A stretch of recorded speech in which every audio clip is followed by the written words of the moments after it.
Okay, so here's a video on proper technique for slipping and scoring. You need a scoring tool if you are at your house and you don't have one of these. Any instrument that has a point to it can work.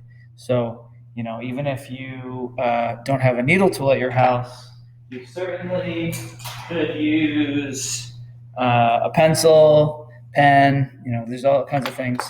Anything with a sharp point to it will work for scoring the clay. Also, a good idea to have, if you have a paintbrush, that's going to be handy, or any other tool that has a slightly like rounded edge to it that will come in handy later on.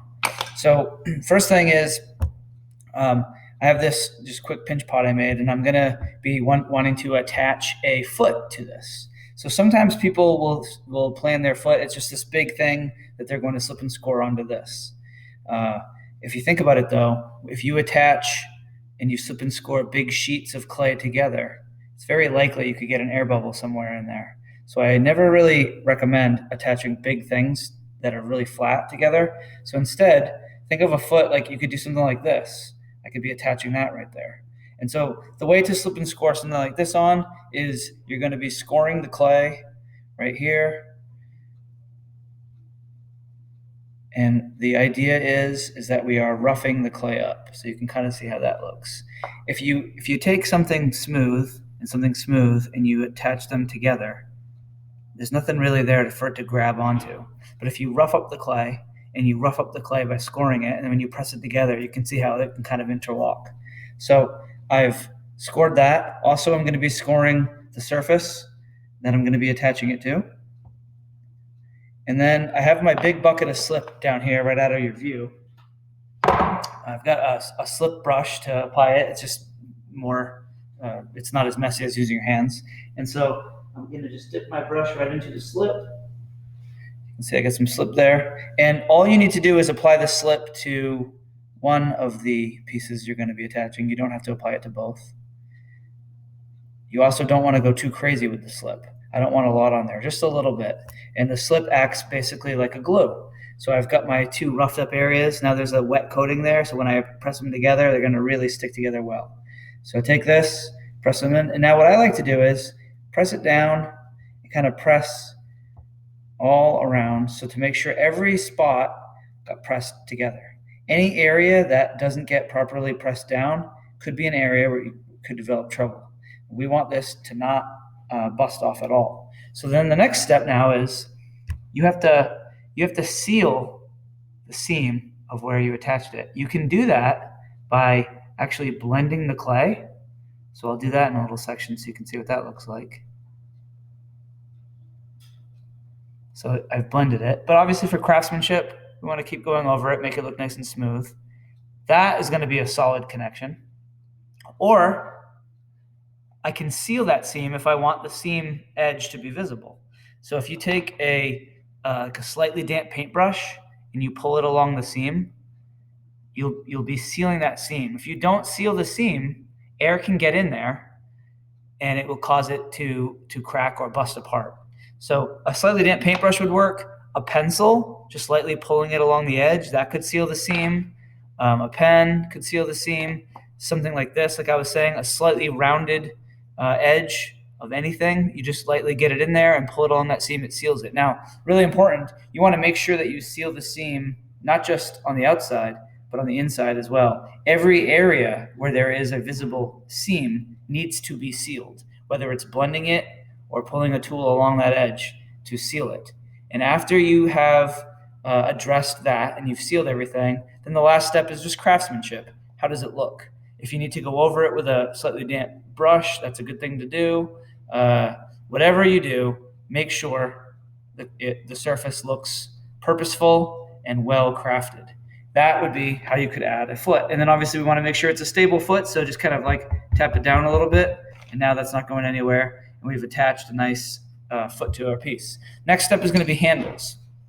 When you have your clay and you're making it for a handle, if you bend the clay, see how it cracked like that? That's no good.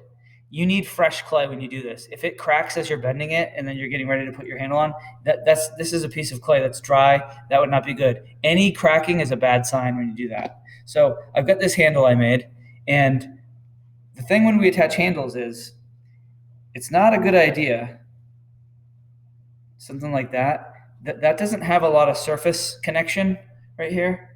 There's very little surface connection. I always like to increase that. So one way to do it would be if you bend handles like that, and then when you attach it down here like that, there's more surface area that touches, which is going to increase the success. So we could do it like that. I could also bend it out like this, and I could attach my handle like that onto the side. And that's how I'm going to do that. So I've got a handle here on the side, and obviously it's going to just fall. So what I can do to make it easier is just lay this on its side.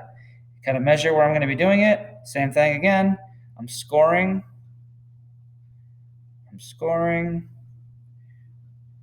Measure where it's going to go here. Scoring.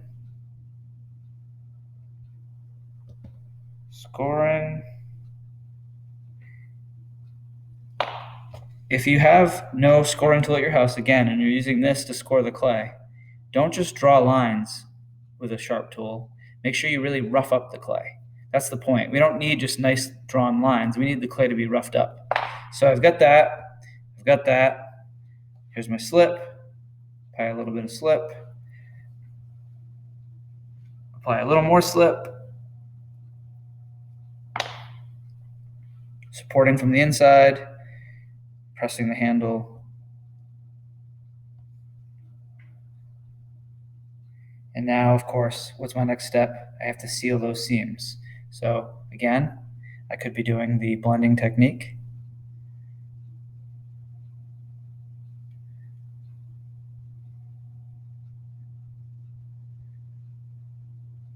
Or I could be doing the sealing technique. Just pulling the brush along the edge to make sure it is properly sealed. You can see there's a little gap right there. So I need to press that down a little bit more. I don't want to leave any area for air to get in. I know how finicky these things can be. If anything is going to crack or fall off, it tends to be any area that you slipped and scored. Now, there's one crucial thing that a lot of students forget when they do handles, whether that's sealing it or whether it's blending it. You have to do it all the way around. So there's that inside, on the inside of this handle in there. That needs to be sealed. So if I'm doing this technique where I blended the clay, it might look weird to seal the inside there. So what you can actually do is, if you get a little piece of clay, you make a very thin coil like that. I can lay it on the inside, pull off the excess, and then I use my brush. So I have a little coil visible there, and I'm going to use the brush, the edge, the stem end here, and I'm just going to kind of pack that little coil of clay, pack it in on the inside of that. Make sure it's all blended in and craftsmanship looks nice and neat. And now it looks like I was able to blend this handle seam in completely 360 degrees all around that handle, which is exactly what we need to see. And then when it comes to this other end, where I used the brush or the tool to just seal the seam because I want my seam to be visible, then same thing. Use a brush, get in on that inside, and make sure that it's very well sealed. When you look at a seam, if you can see darkness, then that's kind of not what we want. That darkness is an unsealed seam. It should just look like it's completely sealed. It's really, really important that you do that. So those are the proper ways for slipping and scoring and the things to consider.